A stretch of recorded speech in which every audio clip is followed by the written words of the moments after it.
আসসালামু আলাইকুম, welcome back to রাশিদাস diary. সবাই কেমন আছেন? আজকে খুবই মজাদার এবং লোভনীয় একটি সবজি রান্না করে দেখাবো, যেটা এই সিজন ছাড়া কিন্তু অন্য সিজনে পাওয়া যায় না। এটা আমাদের গ্রামীণ ভাষায় নাম হচ্ছে ভোতা। নামটা একটু হাস্যকর মনে হলেও খেতে কিন্তু অসম্ভব মজার। এটাকে কাঁচা কাঁঠালের তরকারি বা এঁচোড় বলেও অনেকে ডাকে, কিন্তু আমাদের গ্রামীণ ভাষায় এটাকে ভোতা বলেই ডাকে। আর এটা রান্না করা কিন্তু একটু কষ্টসাধ্য হলেও খেতে অসম্ভব মজার। এই জন্য আমার কাঁচা কাঁঠাল লাগবে। এটা রান্না করব বলে আমার খালামণি গ্রাম থেকে এটা আমার জন্য পাঠিয়েছে, আর তাকে অনেক ধন্যবাদ। আমি তার জন্যই এটা রান্না করতে পারছি, সে আমার জন্য পাঠিয়েছে তাই। এই জন্য প্রথমেই আমাকে বটি এবং হাতে তেল মেখে নিতে হবে যাতে কষ্ট না লাগে। আমি হাতে এবং বটিতে তেল মেখে নিয়েছি, তারপর ছোটো ছোটো টুকরো করে কেটে নিয়েছি। কেটে এটাকে পানি দিয়ে ধুয়ে তারপর এটাকে হলুদ এবং লবণ দিয়ে সেদ্ধ করে নিতে হবে। সেদ্ধ করে এটাকে পানি ফেলে ঝরিয়ে নিতে হবে। অন্যদিকে এটা আমি রান্না করব হচ্ছে গরু মাংস দিয়ে। এটা অনেকে অনেক রকম করে রান্না করে, আমাদের গ্রামেও কিন্তু এটা অন্যভাবে রান্না করে। আমি আজকে শুধুমাত্র গরু মাংস দিয়েই রান্না করব। এখানে নিয়েছি 1 কেজি গরু মাংস।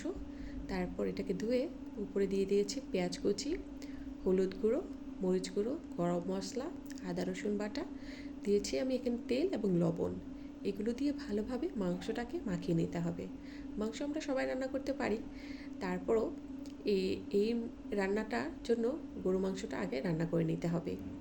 এইভাবে মেখে তারপর আমি চুলায় বসিয়ে দিয়েছি।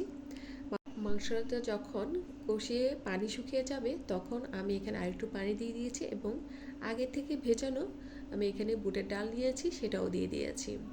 দিয়ে যখন বুটের ডালটা সেদ্ধ হয়ে যাবে এবং পানিটা হালকা শুকিয়ে আসবে তখন আমি সেদ্ধ করা কাঁচা কাঁঠালটা এখানে দিয়ে দিব। কাঁচা কাঁঠালটা দিয়ে নেড়ে চেড়ে এটাকে ঢাকনা দিয়ে ঢেকে দিতে হবে। এটা যেহেতু আগে থেকে সেদ্ধ করা, বেশি সময় লাগবে না।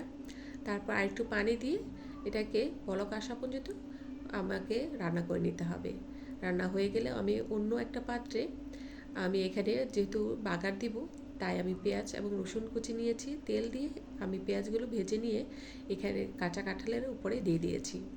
দিয়ে এরপর আমি জিরা নিয়েছি, জিরাটাকে টেলে এটাকে গুঁড়ো করে আমি কাঁচা কাঁঠালের উপরে দিয়ে দিয়েছি। এরপর তরকারিটা একদম মাখা মাখা হয়ে যাবে, তারপর নামিয়ে নিয়েছি, নামিয়ে পরিবেশন করেছি।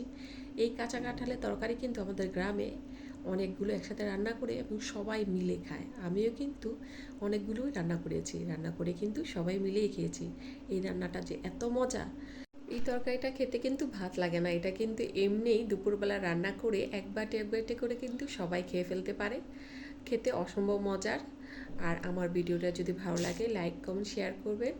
সবাইকে ধন্যবাদ। আল্লাহ হাফেজ।